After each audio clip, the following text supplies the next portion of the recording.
समंदर की गहराइयों में एक ऐसा जहाज जो दिखने में बिल्कुल खाली लगता है, लेकिन उसके अंदर छुपा है एक ऐसा डरावना राज। आज हम बात करने वाले हैं 2002 की फिल्म घोस्ट शिप की, जिसमें एक ग्रुप एक पुराने जहाज पर चढ़ जाते हैं और वहाँ जो उनके साथ होता है वो आपको हिला कर रख देगा। तो दोस्तों, कहानी शुरू करने से पहले एक छोटी सी रिक्वेस्ट है। अगर आपको हॉरर और मिस्ट्री मूवी पसंद है तो इस वीडियो को लाइक करना ना भूले और चैनल को सब्सक्राइब जरूर करें, क्योंकि आगे आपको मिलने वाली है एक ऐसी कहानी जो शुरू से लेकर लास्ट तक आपको स्क्रीन से जोड़ने वाली है।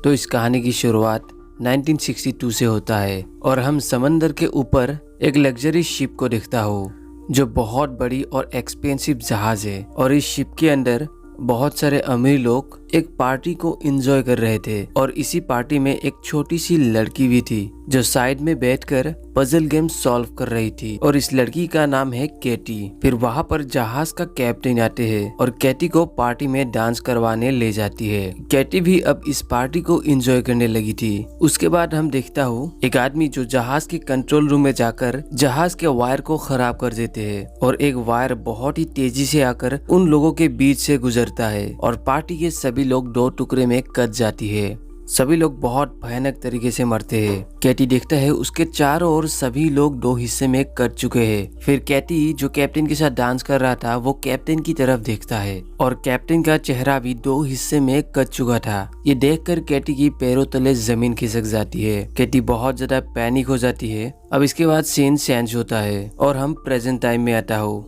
और प्रेजेंट टाइम में एक ग्रुप समंदर में फंसे जहाज को बाहर निकल रहे थे। दरअसल ये ग्रुप समंदर में फंसे जहाजों को बाहर निकलने का काम करता था, जिसके बदले इन्हें अच्छी खासी पैसे मिलती थी। काम को खत्म करके ये लोग अब पार्टी करने चली जाती है। इस ग्रुप में 6 लोग हैं, एक फीमेल और 5 मेल। इनमें से एक इस ग्रुप का लीडर है जो समंदर के कामों में एक्सपर्ट है। अब ये लोग ड्रिंक शुरू ही किए थे तभी वहाँ पर एक लड़का आता है और उसका नाम जैक है। वो कहता है कि उसने समंदर में फंसे हुए एक शिप के बारे में जानता है और उन्हें उस शिप की फोटो भी दिखाते हैं और कहता है समंदर से जो इस जहाज को निकालेंगे वो जहाज उसकी हो जाएगी। जैक उन्हें ये भी कहता है कि उस जहाज को बेचकर जितना पैसा मिलेंगे उसमें से 20% उसको भी देना पड़ेगा, क्योंकि इस जहाज की इंफॉर्मेशन जैक ने ही दी है। लेकिन ग्रुप के बाकी लोग इस दिल से खुश नहीं थे। तभी लीडर कहता है कि जहाज में से जो भी मिलेंगे वो 6 भागों में डिवाइड कर दिया जाएगा और लीडर उसे ये भी कहता है हम तुम्हें 20% नहीं देंगे, सिर्फ तुम्हें 10% देंगे। और इस डील से ग्रुप के सभी लोग खुश हो जाते हैं। जैक भी 10% में ही मान जाती है और जैक लीडर को ये भी कहता है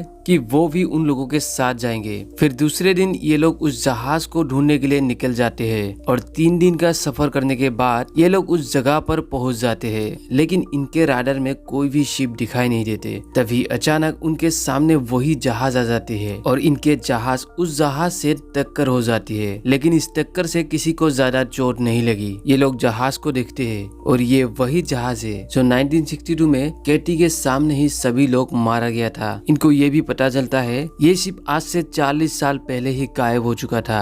अब एक ब्लैक आदमी और जैक नीचे उनके बोट पर रुकते हैं और बाकी लोग बड़ी शिप को चेक करने के लिए चली जाती है। उस जहाज में हम कैटी के पजल्स को देखता हूँ जो ऑटोमेटिक सॉल्व हो रहा था। उस तरफ वो लोग बड़े जहाज के अंदर जा चुका था। इस जहाज को बहुत साल हो चुका था और इसमें बहुत सारी जंग भी लग चुका था। तभी इनके एक साथी नीचे गिरने वाला ही था, लेकिन उसे तुरंत वो लड़की पकड़ लेती है। उसे पकड़ते समय लड़की को सामने कैटी दिखाई देती है, लेकिन तुरंत कैटी गायब हो जाती है। उस लड़की को लगता है ये उसका मन का वहम होगा शायद। फिर वहाँ से आगे बढ़ते ही उनको आगे एक डिजिटल घड़ी दिखाई देती है। ये देखकर सभी शॉक जाते हैं, क्योंकि जिस टाइम ये शिप गुम हुआ था तब डिजिटल घड़ी मार्केट में आया ही नहीं था। लीडर सबको कहता है शायद हो सकता है हमसे पहले भी यहाँ पर कोई आया हो जिसकी घड़ी शायद यहाँ पर छूट गई होगी। फिर ये लोग आराम करने के लिए नीचे उनके बोट में चली जाती है और लीडर सबको कहता है कि शायद ये बोट सेकेंड वर्ल्ड वॉर के दौरान किसी समंदर में गायब हुआ था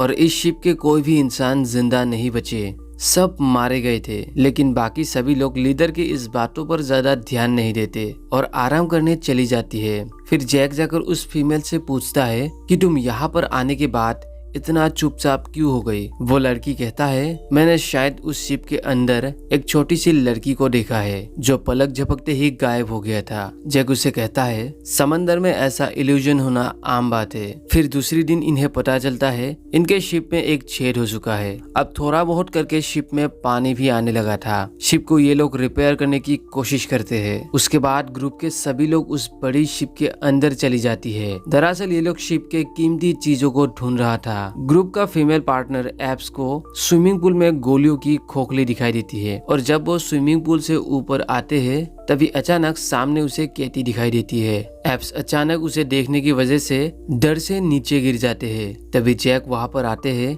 और एप्स को वहां से ले जाती है। दोनों वहां से जाने के बाद पूल पूरी तरह खून से भर जाती है। दूसरी तरफ हम इनके लीडर को देखता हूँ। उसे वहां एक वाइन का ग्लास मिलता है और जब लीडर वाइन की ग्लास को उठाते हैं तो उसे सामने इस जहाज की कैप्टन दिखाई देती है, जिसे देखकर लीडर डर जाती है। दूसरी तरफ हम उस ब्लैक आदमी को देखता हूँ जिसे फीमेल की गाना गाने की आवाजें सुनाई दे रहा था। वो उस आवाज का पीछा करते हैं लेकिन उसे कोई भी नहीं मिलता। तभी हम देखता हूँ वहाँ पर वही सिंगर का खोज होता है जो 1962 में इस जहाज में गाना गा रही थी। फिर वहाँ पर एप्स और जैक एक अलग कमरे में पहुँचते हैं। वहाँ पर बहुत सारे सड़े गले लाशें पड़े हुए थे। जैक और एप्स उस कमरे से बाहर निकलते हैं। एप्स पहले तो जैक से कहता है कि यहाँ पर रुकना खतरे से खाली नहीं है, लेकिन तभी एप्स को यहाँ पर कुछ दिखाई देती है जिसे देखकर एप्स वहाँ पर रुक जाती है। एप्स और जैक देखता है वहाँ पर 10 बॉक्सेस है जिसमें बहुत सारे सोना है। एप्स अब उसके बाकी टीम मेंबर्स को भी यहाँ पर बुलाते हैं। सभी लोग ये सोना देखकर बहुत ज्यादा खुश हो जाते हैं क्योंकि यहाँ पर सोना बहुत सारे है। फिर ब्लैक आदमी कहता है कि यहाँ पर मुझे किसी फीमेल की गाना गाने की आवाज सुनाई दी थी। सब उसकी बातों को इग्नोर करते हैं क्योंकि सोना देखकर सभी लालच में आ जाती है। लीडर पहले तो कहता है कि सारा सोना लेके हमें अपना शिप में जाना चाहिए, लेकिन शायद इस शिप के घोस्ट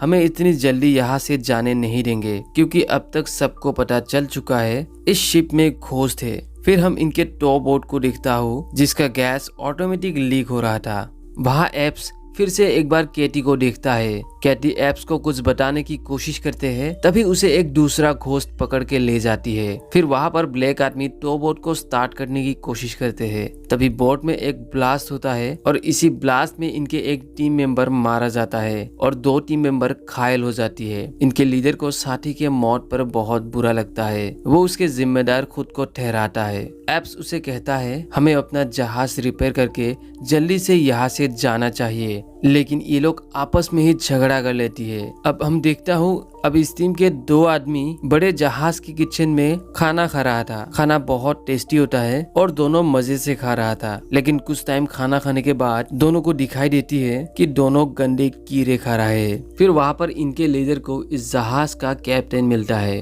कैप्टन के साथ लीडर ड्रिंक्स भी करते हैं। वहाँ पर ब्लैक आदमी एक पार्टी में पहुंच जाते हैं और वो उस फीमेल सिंगर से भी बातें करते हैं। फिर वहाँ पर एप्स को कैटी की हड्डियों का ढांचा दिखाई देती है जिसे शायद किसी ने लटकाकर मारा है। उसके बाद कैटी की खोज भी वहाँ पर आ जाती है और एप्स को बताने लगते हैं कि वो 1962 में अपनी फैमिली से मिलने जा रही थी। फिर वहाँ पर हम देखता हूँ कैप्टन का होस्ट लीडर को बताते हैं कि इस जहाज में जितना भी सोना है वो सब हमने एक दूसरी जहाज से चुराया है। फिर कैप्टन लीडर को एक फोटो दिखाते हैं जिसे देखकर लीडर शॉक रह जाती है, लेकिन अभी भी हमें इस फोटो को दिखाया नहीं जाता। लेकिन ये फोटो इनके दोस्त का ही है जो मर के भी इनके साथ ही है।